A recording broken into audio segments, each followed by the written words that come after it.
how to fast. To fast, I mean to abstain from food for spiritual reasons. How do you practically fast? I want to share with you 7 practical steps for those of you who are planning to go on a fast. First and foremost, start with a clear goal. Why are you fasting? What is the purpose of your fasting? Is it to come closer to the Lord, to seek for His help, for His direction? Maybe you are in a time right now where you really feel like you need to, recalibrate spiritually. But what is the reason? What is the purpose? What do you feel is the Lord leading you? Why is He leading you into this fast? Number 2, prepare spiritually for the fast. During the fast, confess your sin. Ask God to open anything in your life that needs to be removed, you need to be delivered from, to open your spiritual eyes. Forgive anybody who has offended you and surrender to God. Please understand, fasting is not to corner God. It's not a hunger strike. This is not you trying to squeeze something out of God. It's on the opposite. God trying to move us. So when we come with a humble attitude, not God, I'm gonna go come down and get you. God, I'll demand this. God, I strike, Yeah, this might work with politics. This might work with other people. This is not going to work with Almighty God. God looks for the humble. And part of fasting is humbling yourself, repenting of your sin, seeking His face, and turning from your evil ways. And that is how you spiritually prepare for a fast. So don't just kind of do whatever you want and then, in a month from now, I'm going to fast. So then I'm going to really repent of my sin. Then I'm going to really pursue God. Then I'm going to really turn away from my wicked ways. But until then, I'm just going to do whatever I want. That's not how that works. Number 3, deciding what to fast. So you can fast food. You can fast food and water. I know some people fast just sweets, dairy, and meats. Daniel's fast. Some people who have a medical problem, or they're pregnant, or they need to take medication where they can't fast food, so they have to fast something else. Maybe, I don't know, TV, movies, or some kind of a relationships, there are different things you can give up for the sake of getting closer to God and taking temporary time of drawing nearer to the Lord. And so decide what you're gonna fast. The common way that people fast is they choose to fast from food. In fact, fasting is simply abstinence of food for spiritual reasons. And so you can still, fast social media or other things, but what really fasting is to turn away from the food for spiritual reasons. It's highly discouraged to go on complete fast where you stay away from water and food. More than 3 days can kill you. I know some people who did it. We see people did it in the Bible supernaturally, like Moses, like Elijah. People like Paul, city of Nineveh, they fasted for 3 days without food and without water. But anything above 3 days is really bad for your health. Actually, you're gonna die. And so if the Lord didn't lead you to do that, use discretion and be extremely careful with your body, so that in doing some of these radical things, you don't damage your stomach and you don't damage your body. Decide, number 4, how long you're gonna fast. Now, there's no magic really to 1 day, 3 days, 7 days, 21 days, or 40 days. But these are usually the fast that people take. The Lord will put on your heart. Now, if you're doing that personally, whatever the Lord leads you. If you're doing that corporately, then honestly, whatever the Lord leads the corporate body, whatever the Lord leads your local church, your pastor, just join that and do that. I want to really encourage you to take it slow. If you've never done long fasts, start with 1 day, 3 days, and then build yourself up. But at the same time, I want to encourage you to obey God. I've never finished a 21-day fast. Before, I went on a 40-day fast. We were planning to do a 21-day fast. It was actually this year that this video is being recorded. And 6th day into it, I felt the Lord just prompting to go for 40 days. And so the formula of, kind of work yourself slowly. Fasting is not like a physical exercise. It's really sustained by the Holy Spirit. The best fasts you will ever do are the ones that are led by the Lord. As Jesus was led by the Spirit into a fast, I can tell you one thing is that when it's you leading yourself into a prolonged fast versus the Lord leading you into a prolonged fast, when the Lord leads you into a prolonged fast, it's easier. It's still hard, but it's easier. Now, when your pastor is leading the church into a prolonged fast, there's a grace on that. Always jump on that. You don't have to feel the Lord leading you. If you're part of a local church where God put authority, where God put pastors, He's given these pastors, apostles, teachers, and evangelists to us to spiritually guide us. And so if they declare that, like Esther declared a 3-day fast. God didn't have to speak to every Jewish person in Babylon to fast. Okay, the king of Nineveh declared a 3-day fast. Not every person in Nineveh had to hear God. The king just led them. And so when there's that corporate fast, there's a corporate grace for that. But I want to encourage you to be obedient to the Holy Spirit when it comes to how long you should fast and what you should fast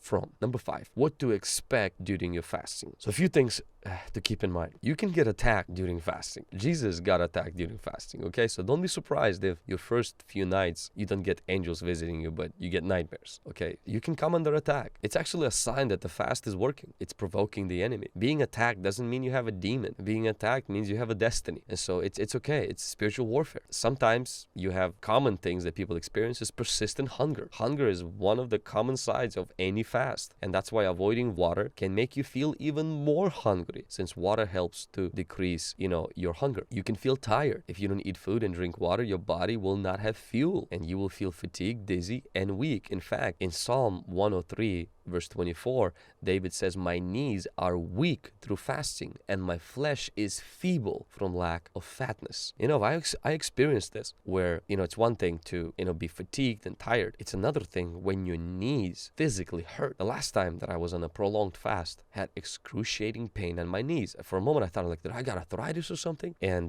this verse clarified that. It wasn't throughout the whole fast, but especially during the night. And David says, "My knees are weak through fasting." So you can experience that. It's not a sign you need to quit. It's just a sign that you're fasting. Another thing is when you get a little bit moody and cranky. Yeah, I call it hangry. When your hunger gets a little bit of anger in it, a little spice. And it's actually kind of scriptural. The Bible talks about fasting in Leviticus chapter 16, verse 29 as a day to afflict your souls. So the Day of Atonement was a day of fasting, but God describes it as a day to afflict your soul. At first I read it, I was like, I don't get it. I know fasting is a way to afflict your body, your flesh, my soul. Afflicting my soul through fasting? What does that mean? And until you fast, you don't know what that means.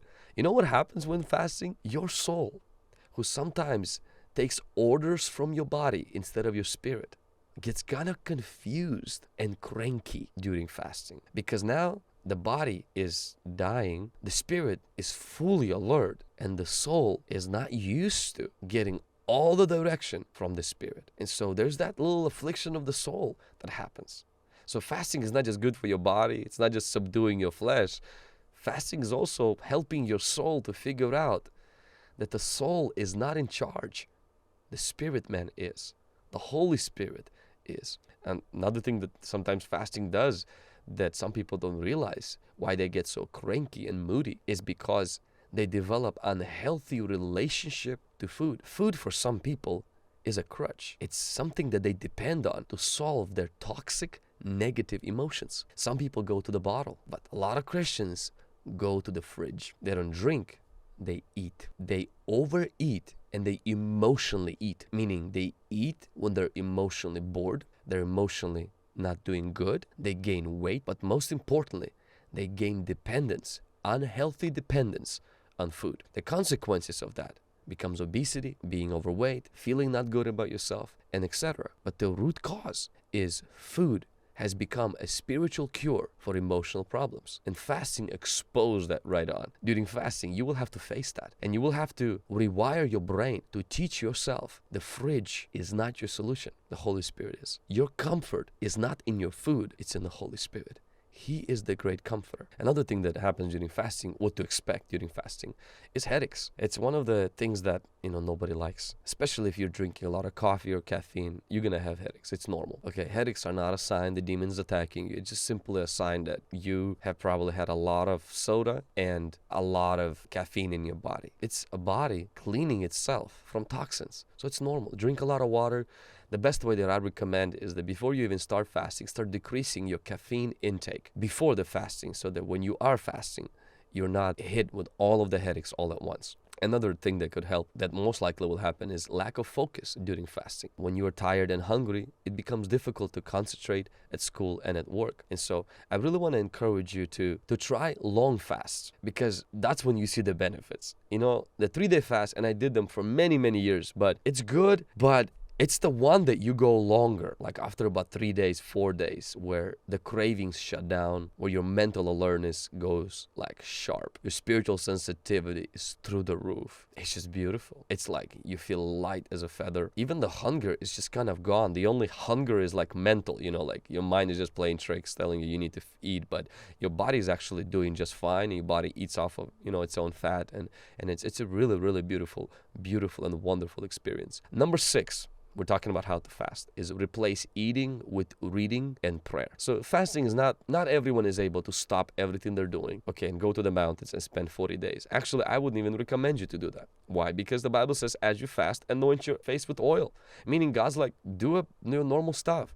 Go about your normal day. Because it's not possible for many of us to completely withdraw from everything that we're supposed to do for fasting. What I would encourage you is the time that you would normally eat, set that time for the Lord. And the time that you would normally relax, set the time to be with Him. The time that you would normally, browse through the phone or maybe watch something on television or just kind of aimlessly chill out or unwind, that you get into the secret room. Pretty much replace the food and the other, free time that you have had with time with reading God's Word, reading maybe other books, watching sermons on fasting, and just being in prayer. And number 7, how to end. Remember to enter into a fast slowly and to exit the fast even slower. If you exit the fast quickly, now it depends of course on what kind of fast. If you fasted only one meal and you exit, eating the full meal after that, that's fine. If you fasted for 3 days and you have a full meal afterwards, probably not gonna die, but you're gonna get hurt. So it's best to exit the fast slowly,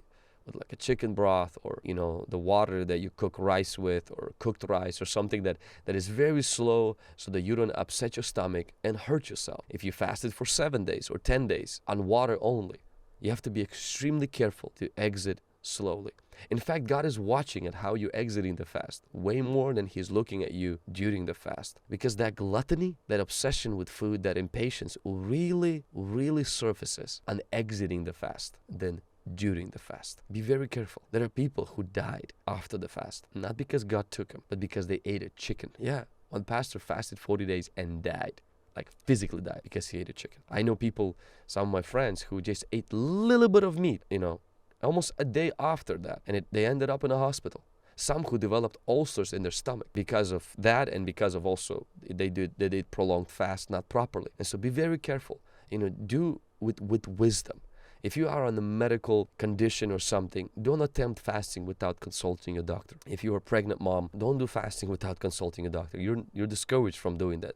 There will be other times to fast, but at this season, you might need to do some other things to abstain from so you can focus more on the Lord. Drop that in the comment below. I want to hear from you, your experience with fasting. I know it's a private matter, but to encourage other believers, what's the longest that you did? And how was it? What are the benefits that you experienced from fasting? As always, don't forget to hit like to this video, share it with your friends or family, share it on your social media, and don't forget to subscribe to this YouTube channel. Click on the bell so you can be reminded each time that we go live. Until next time.